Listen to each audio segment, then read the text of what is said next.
Okay, this episode of Picard starts out with Scott John.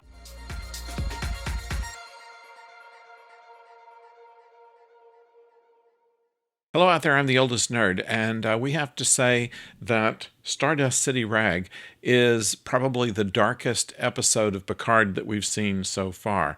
It ranks right in there with yesterday's Enterprise, where people died and people died pretty violently, and people were sent to their deaths, and everything was kind of glum. It turned out all right in the end, and I suspect that this series will as well. But right now, a very dark looking thing and some themes that have not been completely brought up in Picard before that we'll talk about. This was directed by Jonathan Frakes, and Jonathan Frakes has shown himself to be one of the best Star Trek directors out there. In fact, he's done episodes of The Orville as well and has done very well with that. Also, the best episodes of Discovery have been directed by Frakes.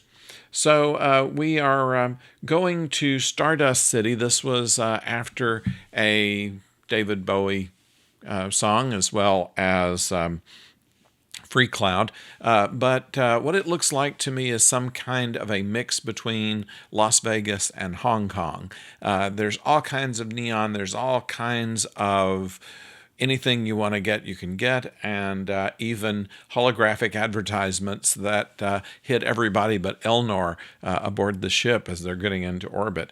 This is a entertainment place for adult kind of entertainment. And they're looking for Maddox here, and they have found out that he is here, and they're going to have to make some kind of deal in order to get him released by Jays, who looks amazingly like Deanna Troi, although played by a different person. And of course, Deanna we'll see in a future episode. But what I see here in this episode is much more than just the costumes and the phony French accent and the scam that they pull and the dealings with Mr. Vop, who reminds me of Lurch, who can smell lies and also what you had for breakfast.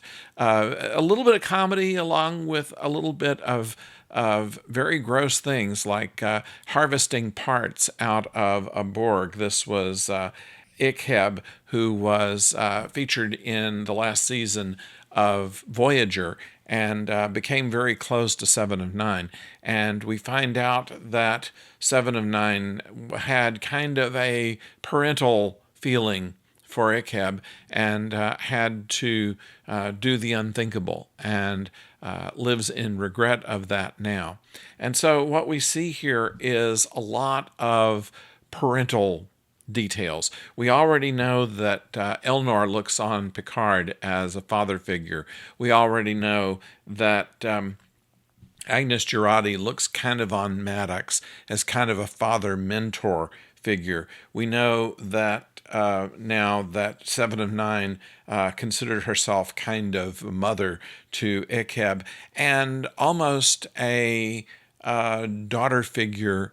And all of these things are showing that they have some challenges. The only real parent featured in here is by Raffi, and she goes to visit her son Gabe, who completely rejects her. He has nothing that he wants to do with her or to even meet his Vulcan wife, which she does, but he tells his wife, no, you don't really need to know her. She's just passing through. So she'll never be able to meet her grandchild and all of this. And this is something that was something Raffi was hoping for.